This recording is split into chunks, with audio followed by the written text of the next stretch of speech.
Nah, pada hari ini adalah pertemuan kita yang kedua. Di pertemuan kita yang kedua, kita akan mulai masuk ke materi. Ini adalah materi dasar dulu tentang komunikasi interpersonal. Nah, pada hari ini apa yang kita bahas? Yang pertama tentang definisi komunikasi interpersonal, kemudian tentang ciri-cirinya dari komunikasi interpersonal, kemudian ada juga tujuan dari komunikasi interpersonal itu sendiri.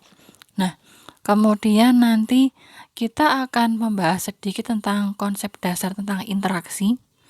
Kemudian ada juga yang akan kita bahas adalah tentang kompetensi yang kita butuhkan dalam komunikasi interpersonal. Oke. Nah, materi ini diambil dari mana? Diambil dari kedua buku ini. Jadi kalau kalian mau cari materinya, bisa cari di dua buku ini ya. Oke. Yang pertama kita mulai dari definisi komunikasi interpersonal. Di sini sudah ada dua definisi komunikasi interpersonal.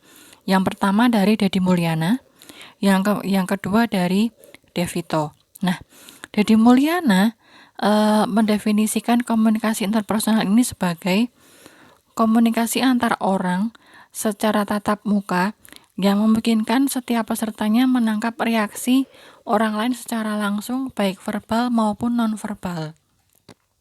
Nah, kemudian Devito itu mendefinisikan komunikasi interpersonal ini sebagai penyampaian pesan oleh satu orang dan penerimaan pesan oleh orang lain atau sekelompok kecil orang dengan berbagai dampaknya dan dengan peluang untuk memberikan umpan balik segera. Oke, dari dua definisi ini kita bisa lihat ada beberapa unsur komunikasi interpersonal yang membedakannya dengan komunikasi yang lain. Yang pertama adalah adanya tatap muka antara satu orang dengan pihak lain. Jadi ada tatap muka, ada interaksi secara langsung. Kemudian secara selain ada interaksi secara langsung, di sini juga ada komunikasi verbal dan nonverbal, sehingga satu sama lain itu bisa menangkap reaksi baik itu dari segi verbal maupun nonverbal. Nah, kemudian dari dua definisi ini, yang perlu kita lihat adalah yang namanya komunikasi interpersonal itu tidak sebatas antara dua orang saja, tapi juga dimungkinkan antara satu orang dengan sekelompok kecil orang yang menjadi lawan bicaranya. Jadi misalkan saya sedang menjelaskan misalkan ke sekelompok kecil mahasiswa, misalkan 3 orang atau 5 orang, nah itu masih bisa disebut sebagai komunikasi interpersonal. Atau misalkan ada seorang sales promotion girl menjelaskan tentang produknya ke 2 orang ibu dan anak yang menjadi konsumen, nah itu juga bisa dikategorikan sebagai komunikasi interpersonal. Oke, dari definisi ini kita lihat ciri-ciri secara khusus dari komunikasi interpersonal itu sebenarnya apa aja. Yang pertama, komunikasi interpersonal itu selektif. Artinya tidak mungkin berkomunikasi dengan semua orang, hanya dengan orang tertentu saja. Jadi, di sini itu komunikasi interpersonal itu ada semacam seleksi alam yang membuat kita ketika berkomunikasi interpersonal itu dengan seleksi ini menemukan orang yang akhirnya klik dengan kita. Jadi contohnya, ketika kalian satu kelas ini ada lebih dari 30 anak, kalian kan nggak mungkin punya relasi interpersonal yang sangat dekat ataupun dekat dengan semua teman yang ada di sini. Nah, pastikan akan ada semacam proses atau seleksi untuk kalian bisa akhirnya menemukan teman-teman yang mana aja sih yang kira-kira klik dengan saya. Nah, jadi ini komunikasi interpersonal itu selektif atau ada seleksinya sampai kalian menemukan orang yang kira-kira klik dengan kalian. Nah, kemudian komunikasi interpersonal ini juga sistemis. Artinya ada latar belakang personal, situasi maupun budaya yang ada saat komunikasi tersebut itu saling terkait dan mempengaruhi satu sama lain, sehingga menciptakan makna simbolis. Oke, misalkan di sini saling terkait latar belakang personal. Misalkan pertemanan atau hubungan antara orang tua dengan anak. Nah, dari relasi ini kan menciptakan makna tentang perhatian, kemudian kasih sayang itu, atau latar belakang situasi seperti misalkan wawancara kerja. Nah, dari situasi wawancara kerja ini akan menciptakan makna partner kerja yang sesuai satu sama lain. Oke, dari sistemis kita lihat ciri yang ketiga, yaitu unik. Unik di sini dalam artian setiap relasi interpersonal yang terjadi itu tidak selalu sama, melibatkan orang-orang yang berbeda dengan cara berkomunikasi yang unik. Jadi, ketika kita berkomunikasi dengan teman-teman di sekitar kita, kita pasti akan menggunakan cara komunikasi yang berbeda. Atau misalkan, cara berkomunikasi kita dengan orang tua dan cara komunikasi kita dengan teman itu pastikan akan menggunakan bahasa dan cara berkomunikasi kita juga berbeda gitu. Ketika misalkan kita dengan orang tua, sedekat apapun kita dengan orang tua, pastikan harus ada kata-kata yang kita jaga. Biar sedekat apapun itu, kata-katanya tetap sopan dengan orang tua, meskipun kita dekat seperti teman, seperti sahabat dengan orang tua. Kemudian kalau dengan teman, kita kan bahasanya bisa istilah kata nggak usah terlalu banyak saringan gitu ya. Jadi kita bisa ngomong apa aja dengan cara yang santai, karena memang teman juga udah dekat, udah mengerti, udah memahami. Nah ini maksudnya unik itu di sini. Ketika kita punya relasi interpersonal dengan level yang berbeda, otomatis nanti caranya berkomunikasi itu juga akan berbeda.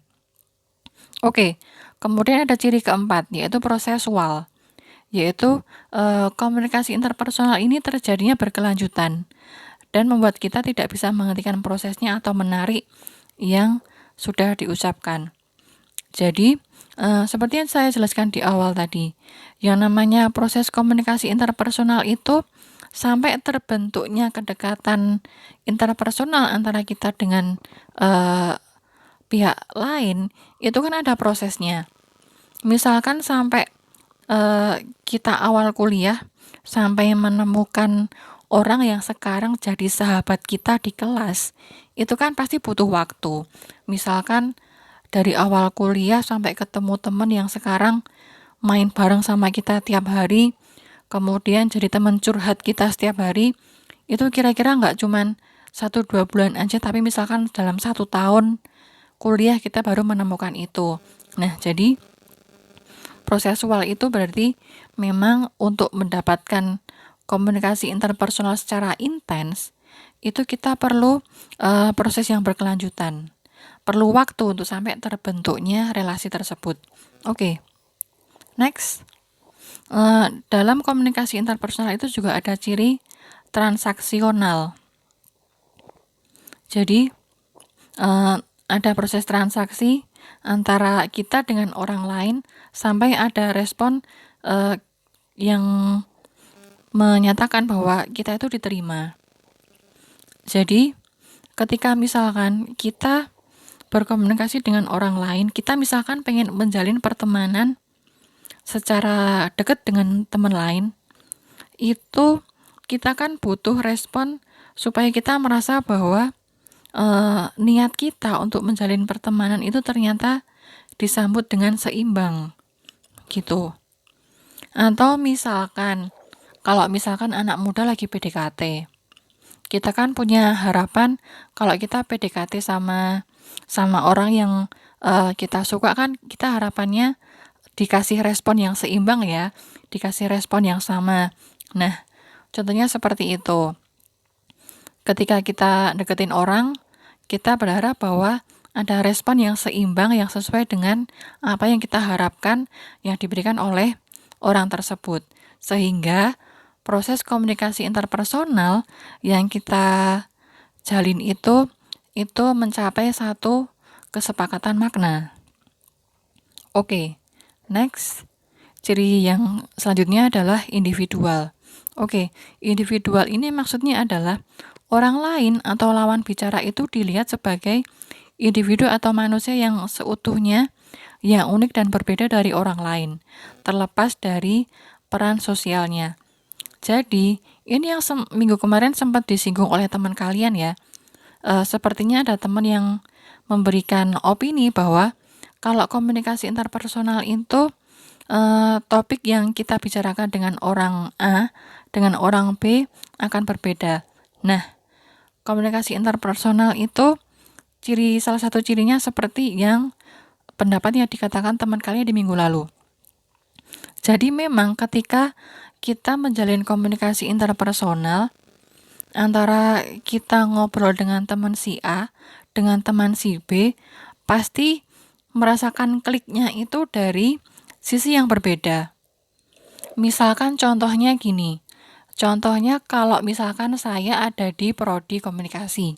Nah, saya itu kalau ngobrol misalkan dengan Bu Anissa Fitri, saya akan klik ngobrol dengan Bu Anissa ketika kita ngobrolin tentang sepatu atau misalkan tentang tempat rekreasi. Tapi ketika saya ngobrol dengan Bu Aulia misalkan, saya akan klik ketika kita lebih banyak ngobrol tentang rencana penelitian, kemudian perkembangan dunia pendidikan. Nah, contohnya seperti itu. Ketika kita bertemu dengan beda teman, kita akan menemukan topik yang berbeda yang membuat kita klik dengan orang tersebut. Sehingga yang membuat setiap individu ini mempunyai suatu keunikan tersendiri ketika menjalin komunikasi interpersonal dengan kita. Oke, next. Ciri komunikasi interpersonal itu adalah adanya pengetahuan personal. Jadi, dengan komunikasi interpersonal ini, itu membantu kita memahami orang lain.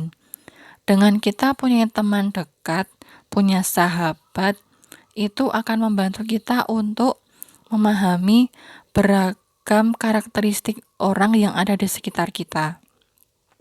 Termasuk juga ketika dengan keluarga. Ketika kita punya relasi interpersonal dengan keluarga, akan membantu kita untuk memahami orang-orang terdekat di sekitar keluarga saya itu karakteristiknya seperti apa. Oke. Kemudian kita beranjak ke ciri selanjutnya, yaitu menciptakan makna. Nah, dari komunikasi interpersonal ini menciptakan satu kesamaan makna di antara dua belah pihak.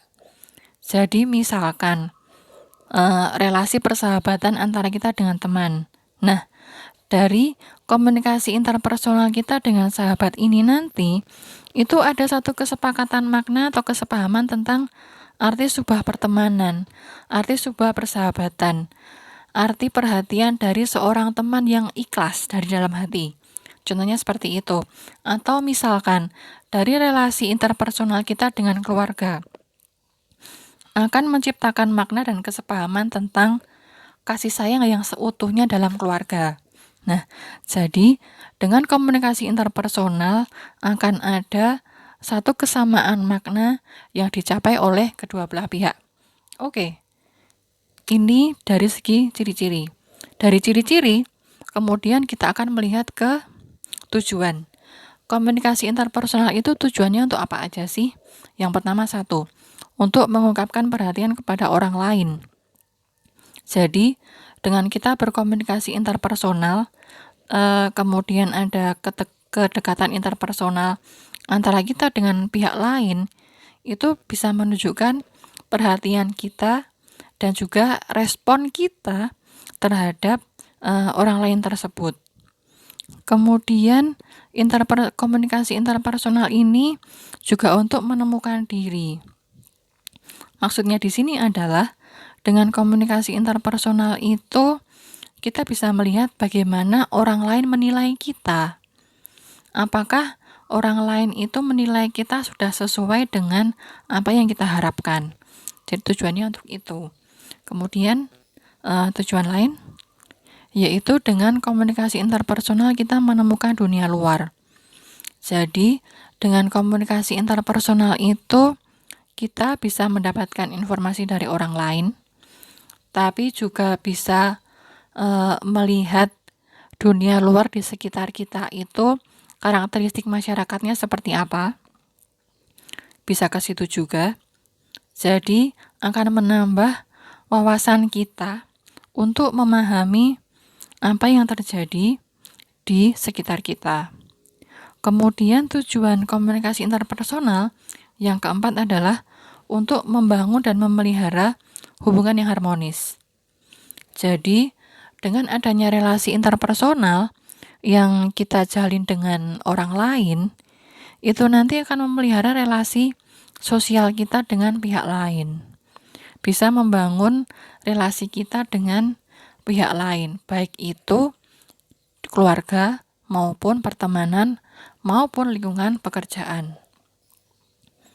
Oke, kemudian tujuan komunikasi interpersonal yang lain yaitu mempengaruhi sikap dan tingkah laku. Jadi, dalam komunikasi interpersonal, ketika seseorang menerima pesan dan yang memberikan pesan ini adalah orang-orang yang dipercaya atau orang-orang yang memiliki pengaruh dalam kehidupannya, nah, pesan ini akan memberikan makna dan kemungkinan akan memberikan perubahan sikap pada si orang yang menerima. Jadi misalkan kita curhat dengan teman. Kemudian teman ini memberikan nasihat. Nah, karena yang memberikan nasihat itu adalah teman yang dekat dengan kita, kemudian punya kedekatan personal dan relasi interpersonal yang baik sekali dengan kita, otomatis nasihat atau saran yang diberikan oleh teman ini itu akan mudah kita terima. Kemudian akan mengubah juga pola pikir kita tentang suatu masalah yang kita ceritakan tadi. Nah, kemudian dengan komunikasi interpersonal itu memberikan bantuan konseling. Oke, ini seperti yang saya sebutkan tadi. Ketika komunikasi interpersonal itu terjadi, itu akan membantu kedua belah pihak itu untuk memecahkan permasalahan. Jadi misalkan antara kita dengan sahabat saling curhat, nah itu nanti kan ada pemecahan masalah yang kita dapat.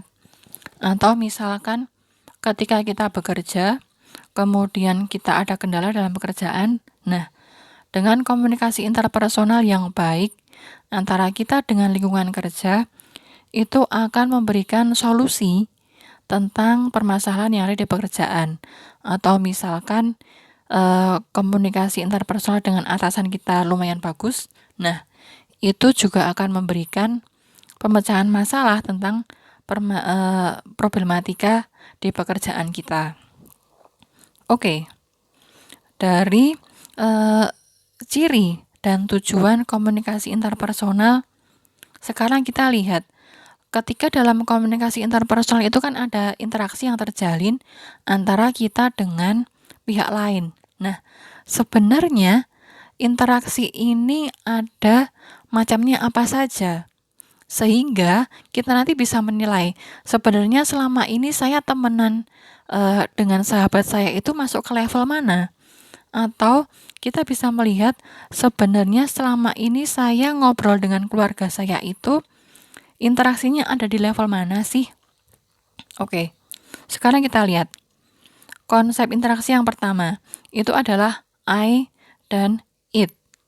Di sini interaksinya itu sangat tidak personal dan sangat terbatas. Orang lain hanya dilihat sebagai objek dan interaksinya terbatas. Jadi di sini misalkan kita papasan dengan teman itu cuma senyum, kemudian kita lanjut jalan, Atau misalkan kita ketemu dengan teman itu cuman melambaikan tangan aja dari jauh, terus kita sama-sama pergi.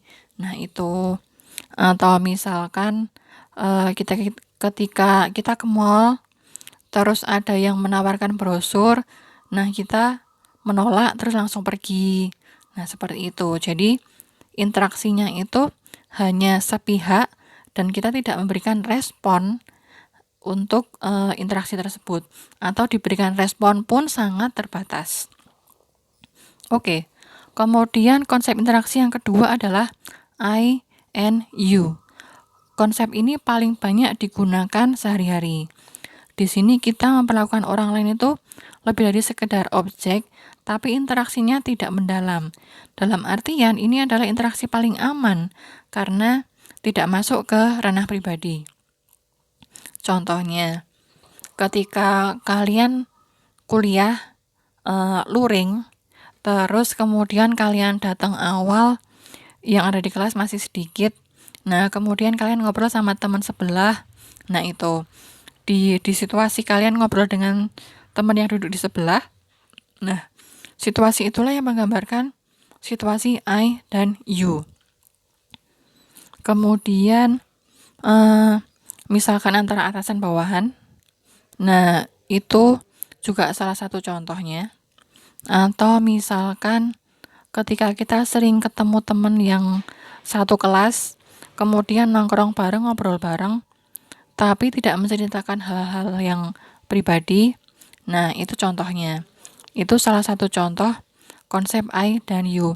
Jadi interaksi ini itu antara dua orang ini dekat, ngobrol, tapi yang diobrolin itu nggak sampai masuk pada ranah pribadi, atau tidak sampai men-sharingkan sesuatu yang sangat penting untuk kehidupan masing-masing. Oke, dari sini kita lihat konsep terakhir. Nah, konsep terakhir ini adalah I and to. Dalam konsep ini adalah interaksi tertinggi. Di sini ada fokus untuk saling menguatkan dan menghargai keunikan masing-masing.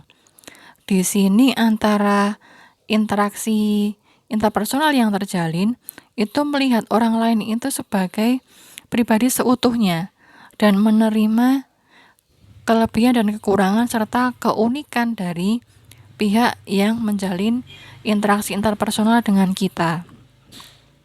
Nah, karena ini bentuk interaksi yang paling tinggi, tentunya ini sangat terbatas atau memiliki makna khusus. Nah, misalkan, contoh ini misalkan antara dua orang pasangan, misalkan pasangan suami istri, atau sepasang kekasih. Nah, ini kan intensitas interaksi interpersonalnya kan tinggi. Jadi, ada sesuatu yang secara informasi secara personal yang di-sharingkan, kemudian juga ada keterbukaan. Nah, contohnya itu. Atau juga contohnya antara dua orang sahabat yang sahabatannya udah lama banget. Misalkan kalian sekarang kuliah, kemudian punya sahabat yang bersahabat itu dari kelas 1 SD misalkan. Nah, ketika persahabatan udah terjalin lama banget, otomatis kan dari rentan waktu beberapa tahun ini ada berbagai kisah, ada berbagai permasalahan yang kalian sharingkan dengan sahabat kalian. Nah, di titik kalian punya sahabat yang sampai sharing masalah personal, yang benar-benar personal, yang kalian tidak ingin orang lain untuk tahu. Nah, di titik inilah bentuk interaksi antara I and thou ini terjadi. Oke, I and thou ini adalah konsep interaksi yang ketiga. Next, kita akan lihat setelah tadi ciri-ciri komunikasi interpersonal, kemudian tujuan komunikasi interpersonal, kemudian konsep dasar tentang interaksi. Next, kita akan lihat, nah, kompetensi penting yang kita butuhkan dalam komunikasi interpersonal. Oke, yang pertama adalah terlibat dalam dua perspektif. Nah, dalam komunikasi interpersonal, ketika kita punya interaksi interpersonal dengan pihak lain, nah kita itu harus bisa memahami sesuatu dari dua sudut pandang. Dari sudut pandang kita sendiri dan dari sudut pandang situasi yang kira-kira dialami oleh teman kita. Karena pasti sudut pandang kita dan sudut pandang teman ini akan berbeda. Nah, komunikasi interpersonal itu membutuhkan kita untuk bisa memahami kondisi orang lain. Atau mungkin kalau bahasa sederhananya, butuh kita itu untuk punya empati dengan situasi yang dihadapi oleh rekan kita. Oke, ini artinya dua perspektif. Kemudian ini dia. Komunikasi interpersonal itu butuh kita untuk bisa mengamati gaya komunikasi kita sendiri. Jadi, kita harus mengatur dan mengamati komunikasi seperti apa yang akan kita lakukan dengan teman. Jadi, misalkan sebelum berkomunikasi dengan teman, kita tuh harus mengatur. Istilah kata kita itu punya filter, apa sih yang harus kita katakan dan kata-kata seperti apa yang tidak boleh kita sampaikan kepada teman yang lain. Kemudian selama berkomunikasi, yang harus kita lakukan itu adalah kita mengamati respon lawan bicara itu seperti apa. Kemudian ketika kita ada yang salah bicara, nah kita bisa memperbaiki apa yang kita sampaikan. Jadi, komunikasi interpersonal yang kalian lakukan itu bisa berjalan dengan seimbang. Nah, selanjutnya, kalian juga harus menyadari ini, berkomitmen terhadap etika komunikasi. Nah, di sini kalian harus menyadari, komunikasi interpersonal itu berjalannya interaktif dan saling melengkapi. Di sini kalian harus melihat bahwa orang lain itu unik, sehingga kita tidak bisa memaksakan perspektif orang lain itu untuk sama dengan kita. Jadi istilah kata, kalau misalkan kalian curhat dengan teman, terus ternyata solusinya itu nggak seperti yang kalian harapkan, ya udah berarti kalian harus menghormati itu. Kalian harus melihat bahwa memang teman kalian punya pemikiran yang berbeda, karena memang pribadi yang berbeda juga.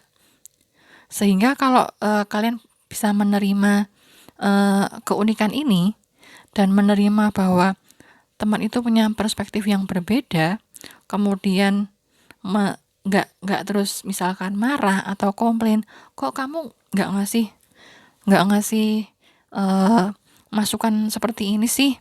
Nah, ketika Anda bisa menerima seperti itu, maka nanti interaksi interpersonalnya bisa berjalan dengan seimbang.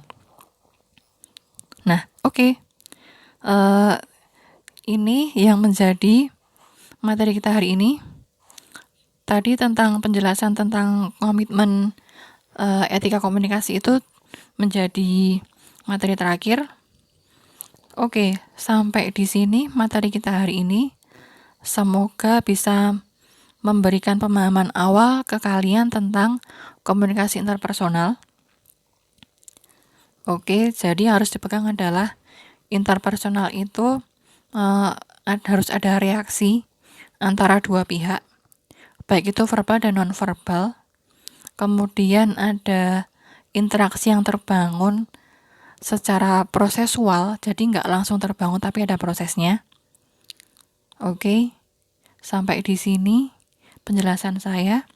Semoga bisa diterima. Next, kita akan lanjut ke diskusi di Google Classroom. Terima kasih, selamat siang.